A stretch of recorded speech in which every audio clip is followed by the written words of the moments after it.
Hoponopono, karma, memory, and letting go, is intended for informational, educational, and spiritual purposes only, and is available on Amazon. The Anatomy of the Unseen, the Persistence of the Echo. There are experiences that end, and yet do not end, within us. A conversation finishes, but its echo remains. A relationship dissolves, yet something continues to linger. A situation passes, but the mind returns to it again and again. This is the phenomenon of cognitive persistence, the survival of an internal representation long after the external stimulus has vanished. We operate under the cultural assumption that time is a universal solvent, that distance will weaken these echoes, that intellectual understanding will resolve them. And yet, clinical observation and personal experience suggest otherwise. There are moments when, despite moving on externally, something internal continues to persist, subtle, quiet, but present. It exists as a form of psychological shadow, not always visible, yet never entirely gone. What is it that remains? This book begins with that fundamental question. It is not concerned with the what of events, the narrative details or historical facts, but with the inner residue those events leave behind.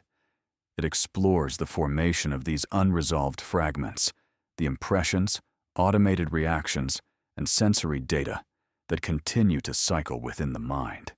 These residues are rarely dramatic. They do not always announce themselves as trauma.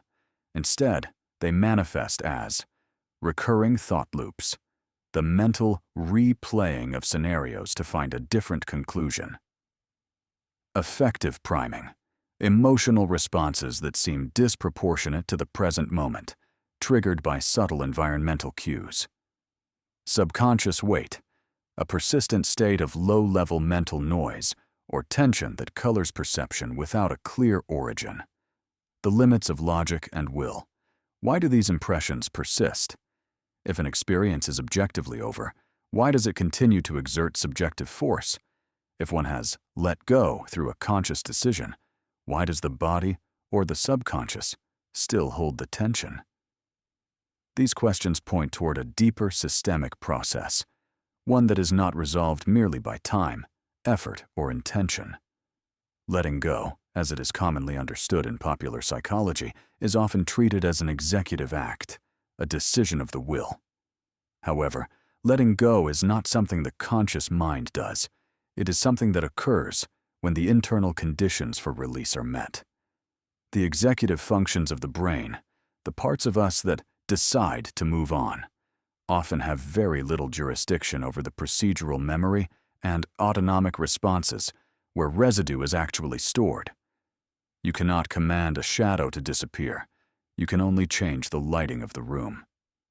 The objective of this exploration. This book approaches release not as a heroic action, but as a mechanical process. It examines how experiences are accumulated, how they leave impressions on the nervous system, and why those impressions resist conventional logic. It looks at the limits of effort, the nature of detachment, and the gradual movement through which what is held begins to dissolve. Within this framework, we will examine the practice known as Hoponopono.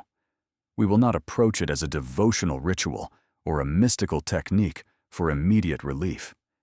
Instead, we will view it as a structural intervention, a participation in the cleansing of the subconscious database. It is presented here as a way of engaging with what remains unresolved at a level that logic cannot reach. The selectivity of the trace. Not every experience leaves the same trace. The mind is a highly selective processor. It does not retain every sensory detail it encounters. Most moments pass through us without resistance. They are encountered, processed, and released with minimal effort. They do not return, and they do not linger. Others, however, remain. They return in thought, carry a persistent emotional weight, and fundamentally influence how future situations are perceived. What determines this difference? Why do some experiences dissolve naturally, while others survive as active psychological agents? The answer does not lie in the event alone, but in the dynamic relationship between the event and the internal structure of the mind. The phenomenon of the incomplete cycle. An experience becomes persistent when it is not fully processed at the moment it occurs. This happens when an event is resisted, avoided, or only partially understood.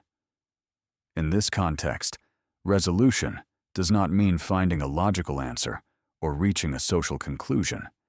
Refers to the experiential completeness, the extent to which the event has been fully seen, felt, and integrated into the psyche. When an experience is incomplete, a fragment remains. This incompleteness becomes the functional basis for its continuation. The mind, being a system that naturally seeks homeostasis and closure, returns to what has not come to rest.